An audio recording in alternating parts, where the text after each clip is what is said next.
は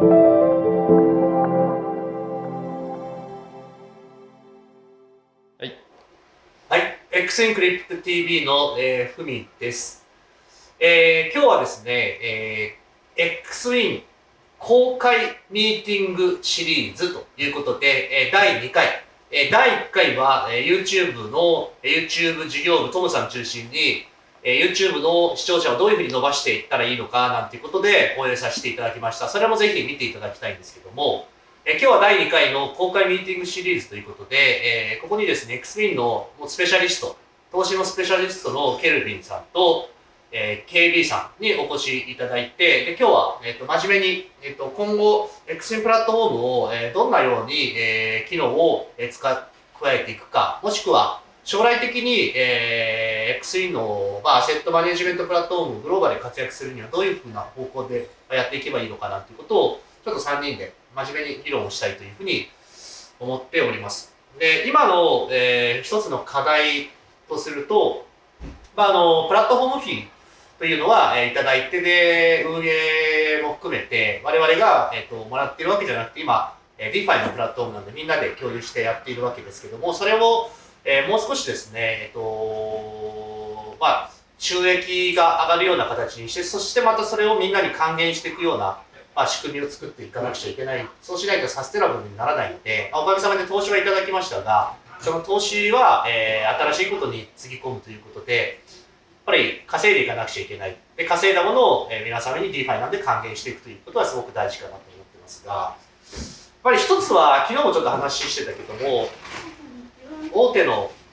大口のやっぱりこう、当然投資家であったりとか、ファンドを増やしていくっていうのは、当然やっていかなくちゃいけないことかなと思うんですけど、その辺どうですか？そうですね、はい。まず、そうですね、投資家の方で見てもらうっていうですね、まずトレーディングゴールドのトレーダーを募集したいなって思います。いろんな方々に声をかけて。要するに、トレーディングボルトとか、インデックスボルトの、いわゆる、TVL というのを、上げていくために、今2つは、実際にヘッジファンドが運用していただいているわけですよね。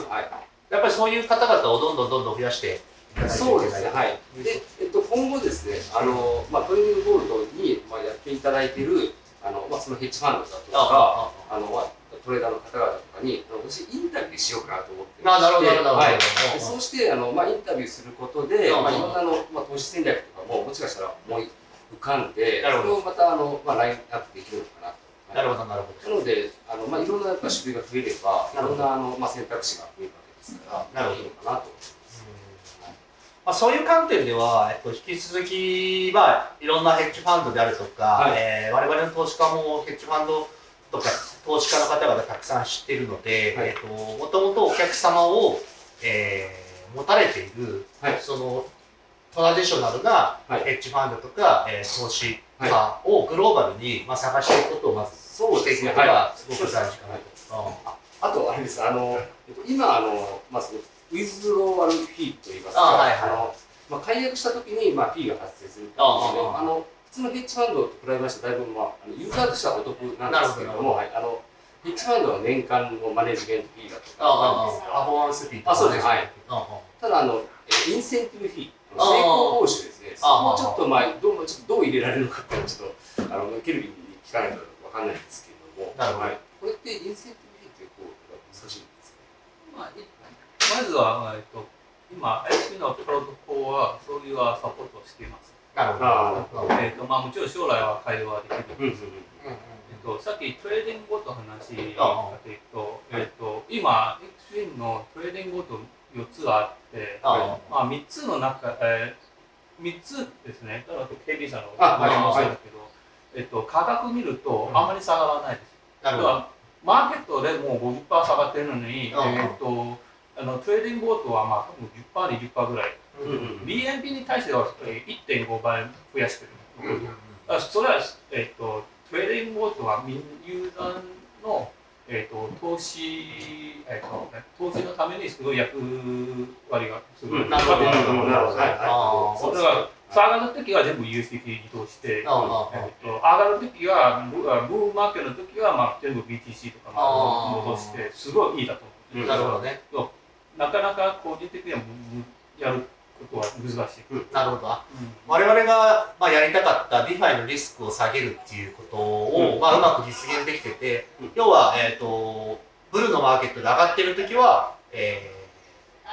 ステーブルコインから、普通のコインの方に移動して、で下がってるときはステーブルコインに移動すれば、損失が収められるっていうことですよね。それは、大事な行動ですね。あ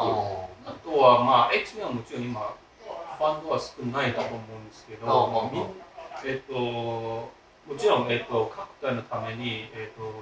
今後の、例えばイーサでも載せるとか、ポリゴン載せるか、そうするともっとユーザーが増やす。すごいな、それはいいですね。イーサとかポリゴンの、上のセットを組めば、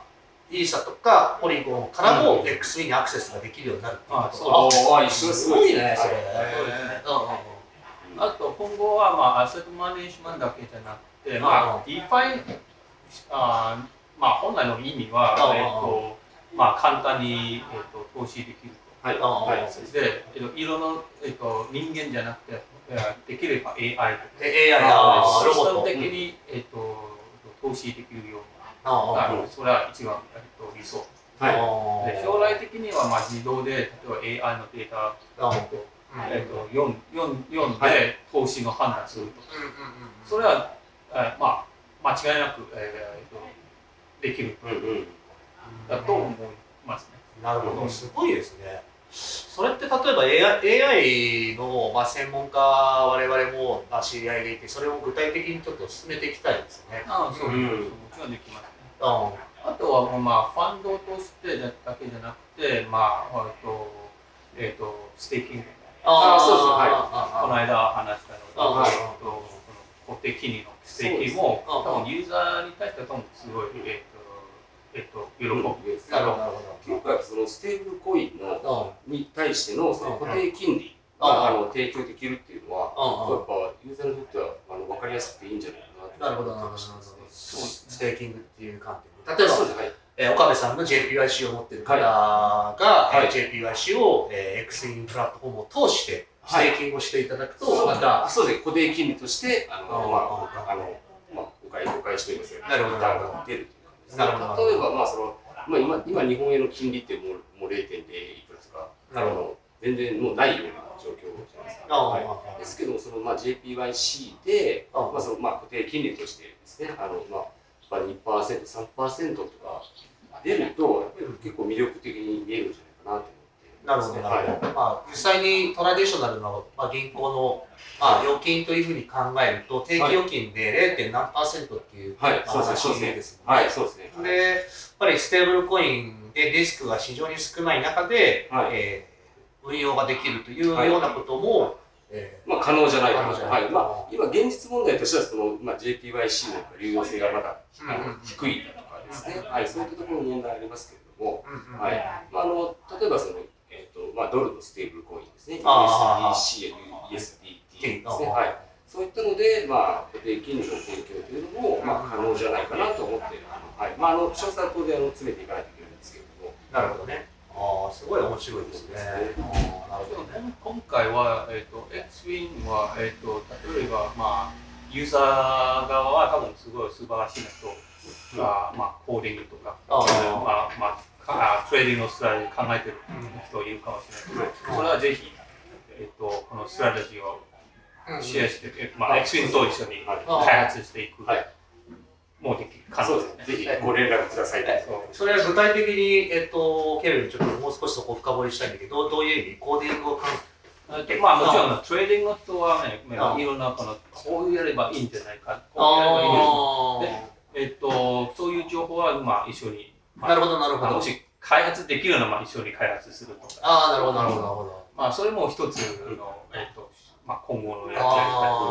それはこの間のハッカトンみたいな感じで、